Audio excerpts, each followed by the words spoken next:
Muy bien, ya hablamos entonces de lo que es la cara externa. Ahora vamos a hablar de la cara interna, de lo que es la porción de la configuración con respecto a los surcos y las cisuras. Quiero que observen entonces que aquí vamos a presentar una cisura muy grande, ¿de acuerdo? Que se va a proyectar propiamente hasta la parte inferior de este giro. Muy bien.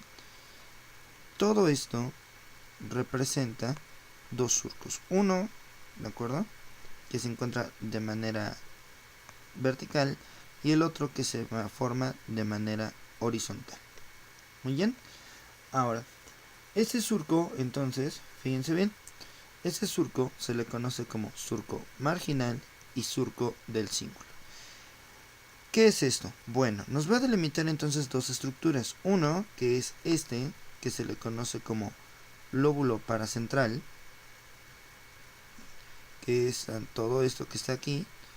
Esto se llama lóbulo paracentral.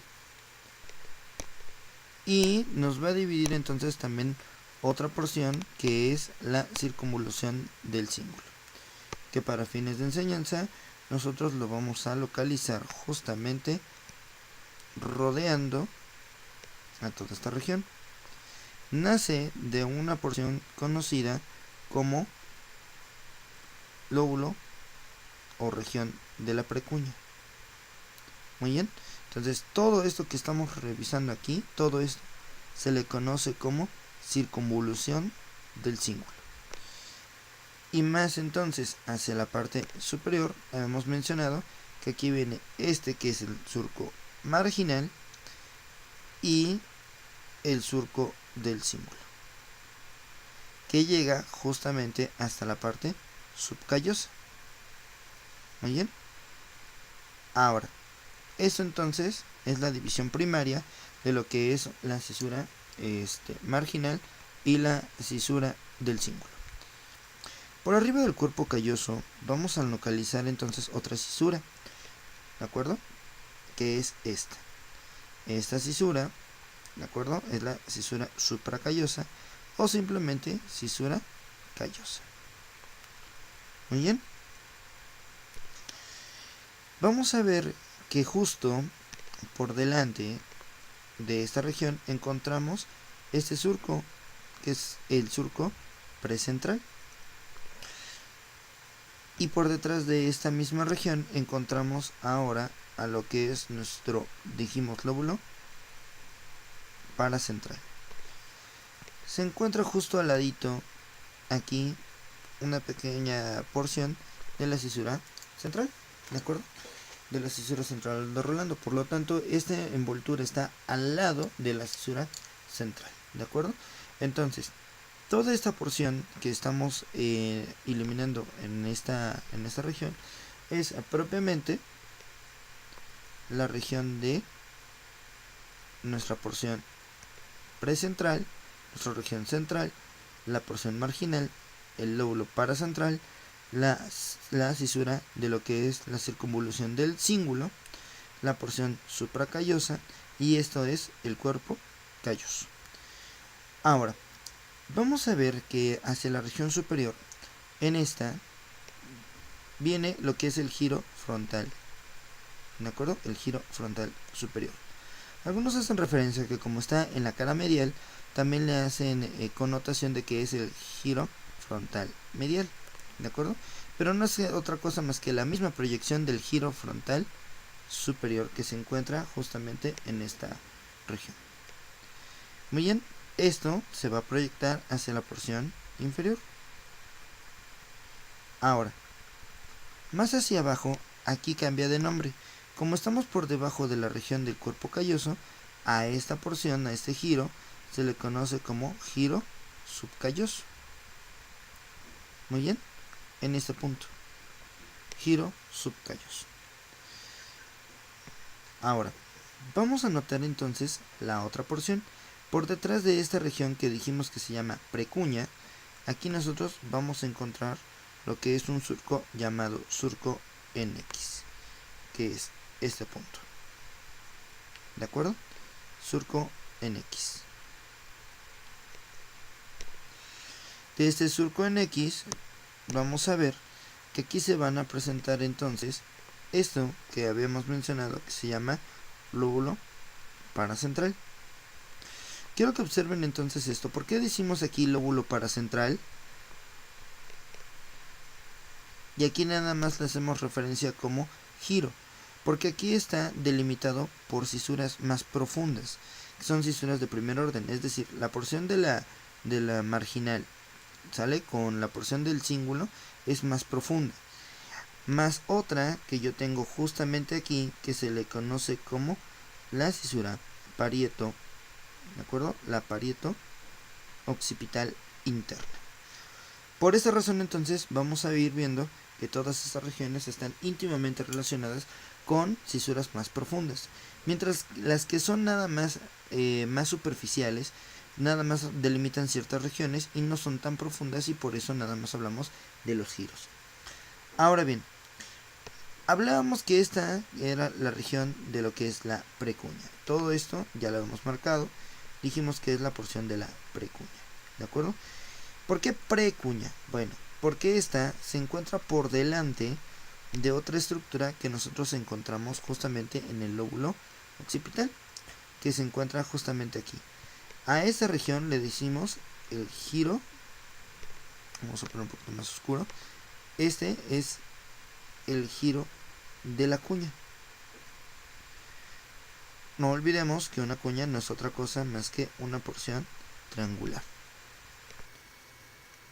Muy bien, entonces ya tenemos la porción de la cuña. Ahí está. Ahora, nótese lo siguiente. Aquí existe otra cisura, justo un poquito más aquí abajo, que es esta, que se une precisamente a la parieto occipital. Y se dirigen hacia la hendidura cerebral de Bichat. Ahora, ¿qué sucede entonces? En este punto, aquí se va a formar un espacio. Este espacio conocido como el giro lingual. Todo esto hace referencia a la porción del giro lingual. Muy bien. Lingual porque forma como si fuera una lengüeta, ¿de acuerdo? Como si fuera una lengua, por decirlo así.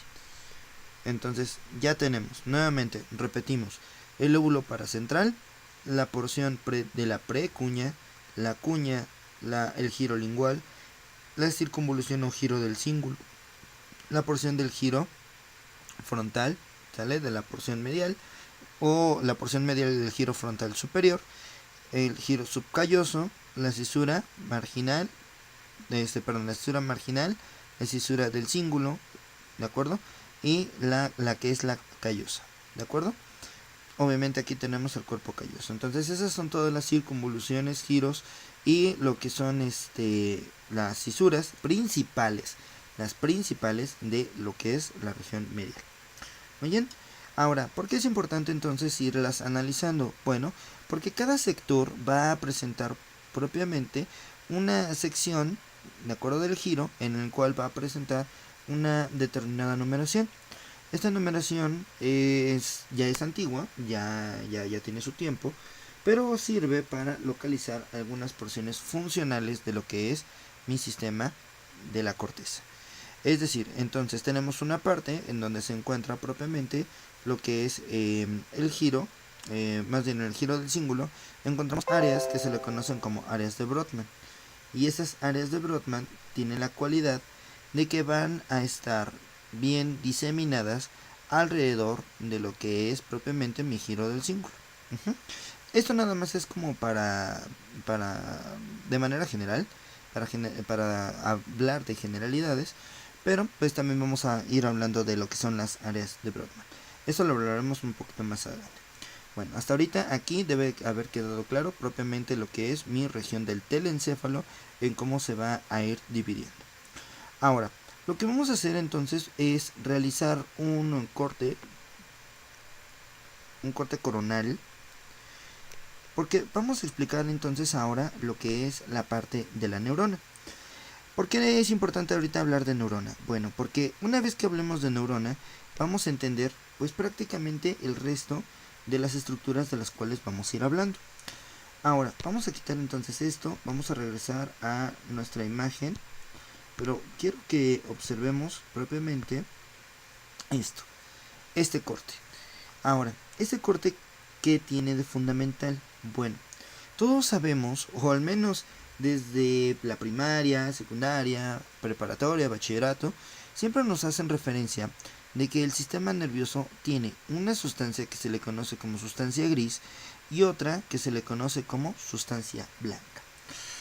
Bueno, pero eso solamente es de manera arbitraria. ¿Por qué arbitraria? Porque realmente esto se tiene que visualizar a través de histología. Por eso se habla de lo que es la neurona.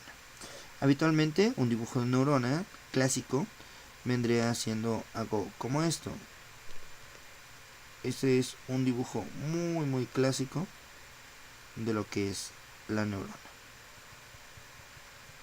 Muy bien, entonces ahí tienen su soma, sus prolongaciones que son las dendritas, su eje que es el axón y hacia el final unas dendritas lejanas conocidas como telodendritas. Muy bien, este es el dibujo clásico de una neurona. Ahora, sin embargo, yo siempre hago referencia, esto nada más es de manera arbitraria debido a lo siguiente, esto solamente es para explicar cómo es la arquitectura de una neurona. Sin embargo, la neurona todavía tiene más partes y tiene otras connotaciones que hay que estudiar, ¿de acuerdo? Ahora, por eso a veces de repente cuando nada más me ponen un dibujo de neurona así, yo a veces hago referencia de que pues es falsa, solamente porque las neuronas tienen muchas formas. Eso solamente es para fines escolásticos. Ahora, fíjense bien, aquí lo que nosotros vamos a notar entonces es que la neurona va a tener o va a poseer, fíjense bien, lo que es el cuerpo, sí, tiene el cuerpo. Pero este cuerpo está compuesto, no solamente es un cuerpo así nada más, ¿de acuerdo? Este cuerpo presenta una envoltura, ¿de acuerdo? Que se encuentra obviamente envolviendo a todo lo que es la porción nuclear. Y todo este soma entonces va a presentar algo que se llama pericarión. Pericarión. Todo esto que estoy marcando aquí, que estoy iluminando de color verde fluorescente, es propiamente el pericarión. Ahora, este pericarión genera proyecciones precisamente de lo que es el citoplasma y la membrana. Y esas proyecciones se le conocen como árboles dendríticos. Este pericarión tiene la cualidad de que presenta pequeños cuerpos que se encuentran diseminados propiamente por el soma de lo que es mi neurona. Y este cuerpo, propiamente estos pequeños cuerpos se le conocen como corpúsculos de Nissl. Nissl es N-I-S-S-L.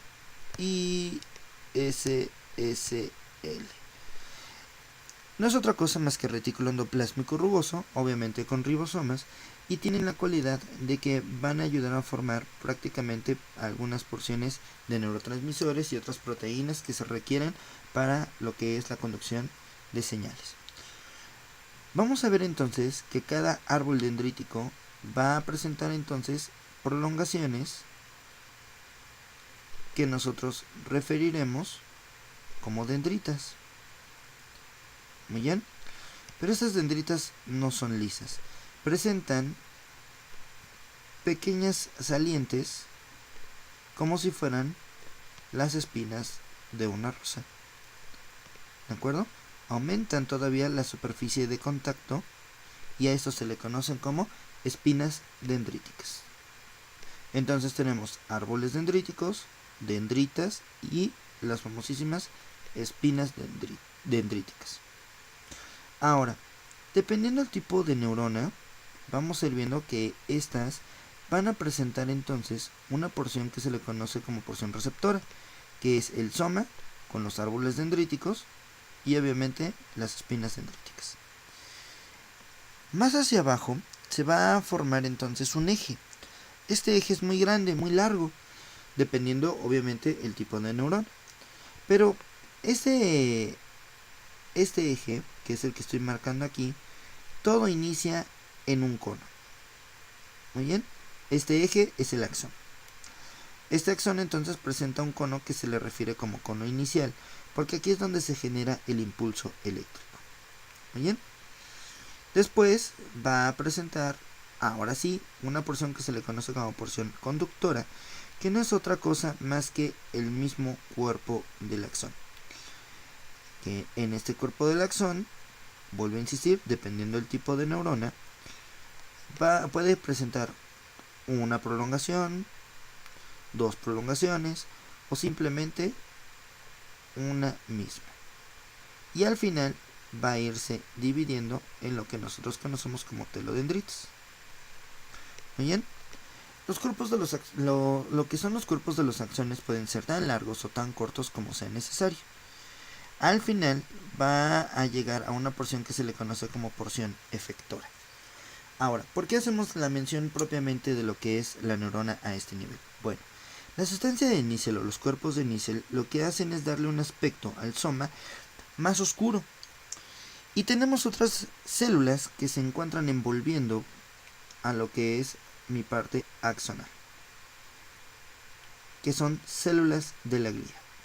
Muy bien, esas células de la glía ayudan a envolver algunas porciones del axón, permitiéndole aumentar la superficie de voltaje, es decir, aumentando la superficie de la glía más rápido a que si lo hace de manera desnuda.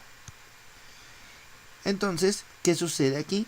Bueno, la sustancia de níquel le da un aspecto más oscuro y lo que son la famosísima banda de mielina, que es formada por otras células que dijimos que es de la glía, van a darle un aspecto de color más claro. Muy bien. Entonces, la sustancia gris, es decir, todo esto que ustedes ven a este nivel, no es otra cosa más que los cuerpos neuronales que se encuentran diseminados a nivel de la corteza. Si ustedes son observadores, también van a notar que existen otros lugares donde se vuelve un poco más oscuro. No es otra cosa más que estos mismos cuerpos neuronales agrupados en el sistema nervioso central. ¿Qué sucede entonces? Estas neuronas entonces se pueden ir clasificando de acuerdo a su localización. Puede ser en el sistema nervioso central, sistema nervioso periférico. Pueden clasificarse por lo largo de su axón. ¿De acuerdo? Pueden hacer axones cortos y axones largos. Pueden clasificarse de acuerdo a la cantidad de prolongaciones que éstas presentan. ¿Qué podemos hablar de neuronas multipolares, unipolares? Muy bien. Hay otras que son especializadas, que solamente se encuentran propias en alguna región específica a nivel del sistema nervioso. ¿Qué sucede entonces? Bueno, nosotros vamos a ver que entonces cada punto que nosotros encontramos aquí no es otra cosa más que el cuerpo neuronal.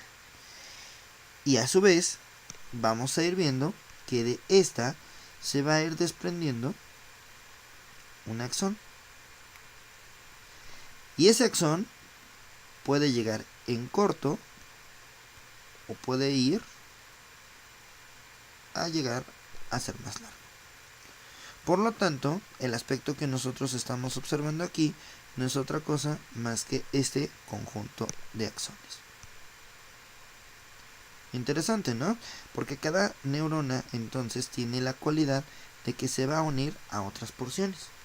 Sin embargo, la corteza no solamente está formada de esta manera, o sea, no solamente son neuronas que están aquí nada más distribuidas así, sino que se forman capas de neuronas. Y entonces estas capas de neuronas le dan una morfología distinta propiamente a lo que es cada neurona. Por lo tanto, nosotros vamos a ir viendo que en diferentes puntos, por ejemplo, en la corteza frontal, vamos a notar un tipo de neurona que tiene el aspecto de una pirámide.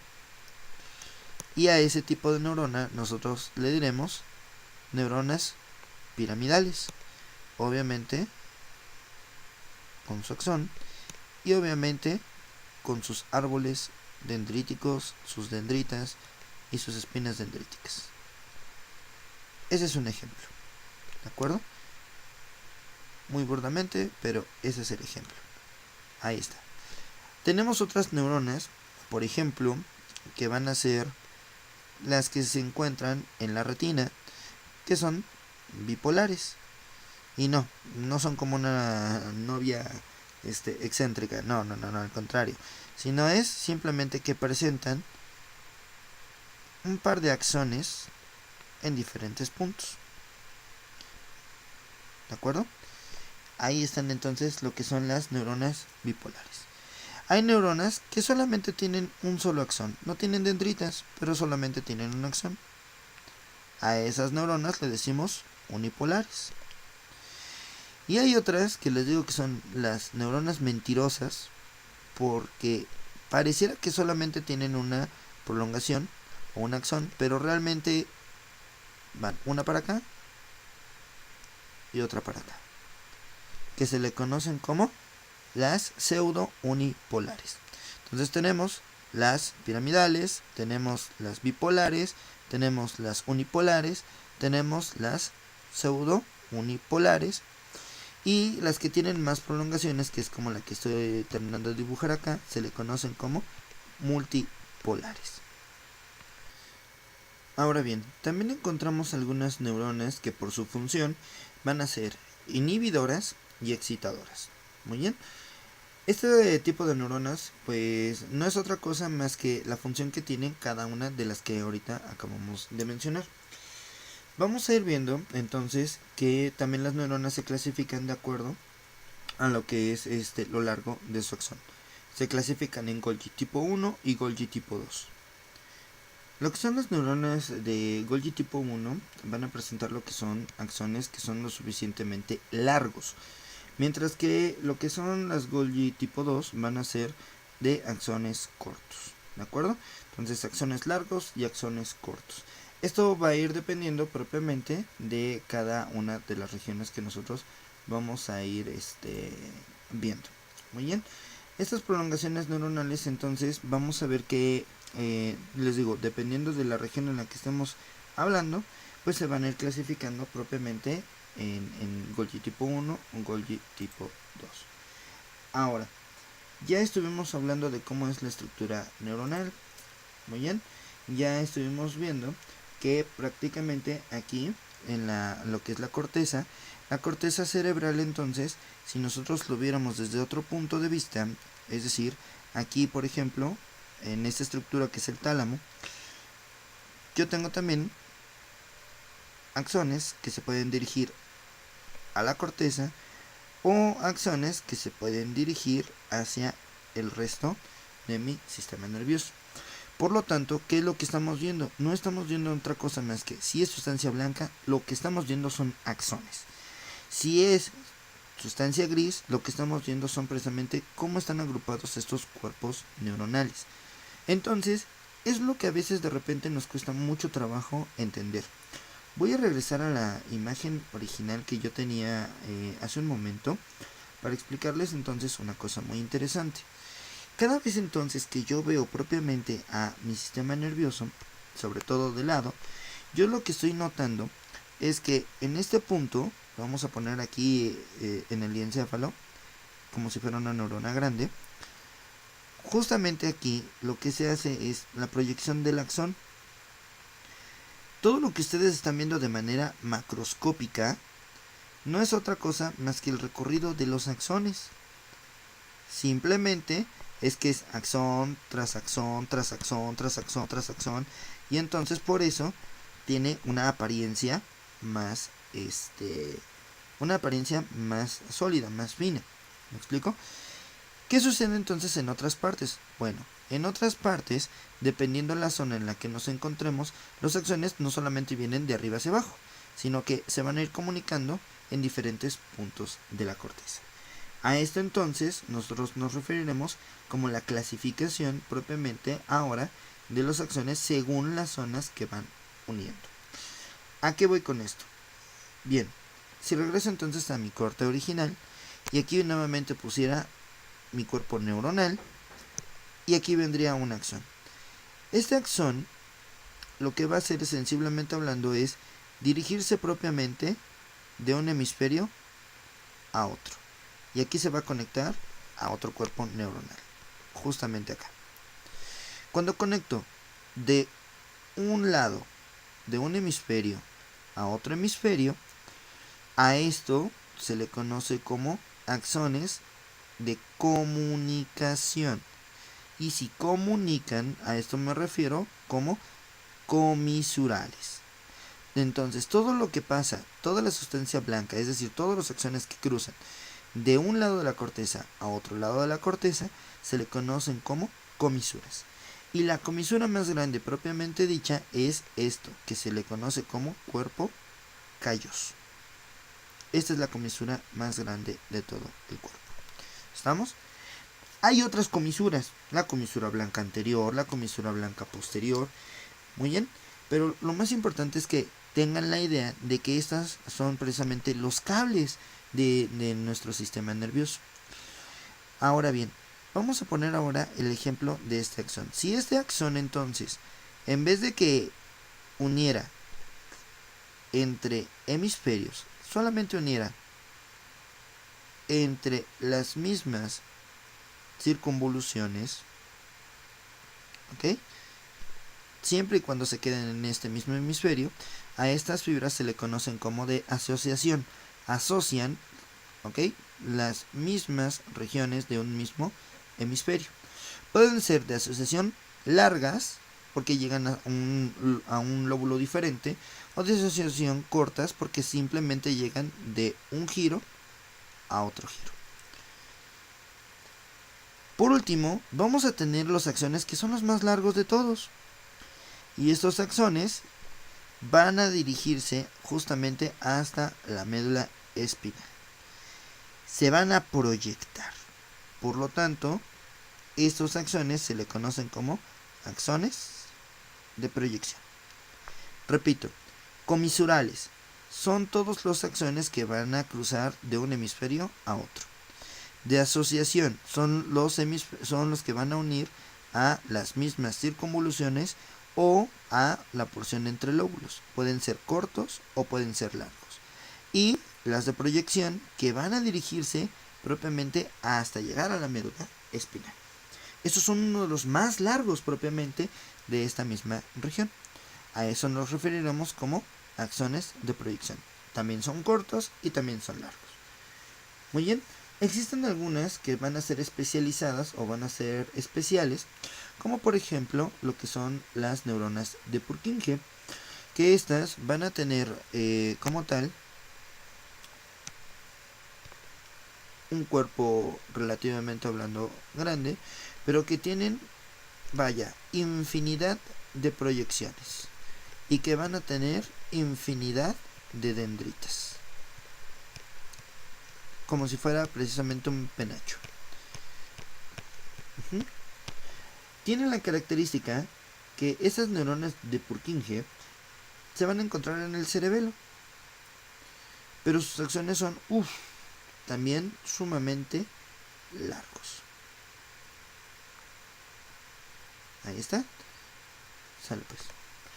Entonces, vamos a tener otras células, por ejemplo, no sé, que se le conocen como células de Martinotti, que también van a tener muchas proyecciones y pues prácticamente se van a localizar a lo que es en la corteza cerebral superficial, es decir, van a estar justamente en este punto. Muy bien, la longitud de su axón es Golgi tipo 1. Muy bien. Tenemos otras células que van de manera horizontal, que se le conocen como células de Santiago, Ramón y Cajal. Muy bien. Que van a estar de manera, obviamente, horizontal. Y esto, entonces, en la corteza, por eso se expresan diferentes capas. Vamos a tener 6 capas en la corteza. Muy bien, pero eso lo hablaremos entonces en otro momento. Espero que con esto se haya comprendido lo que es la configuración general, solamente hablando de las neuronas localizadas propiamente en la corteza cerebral.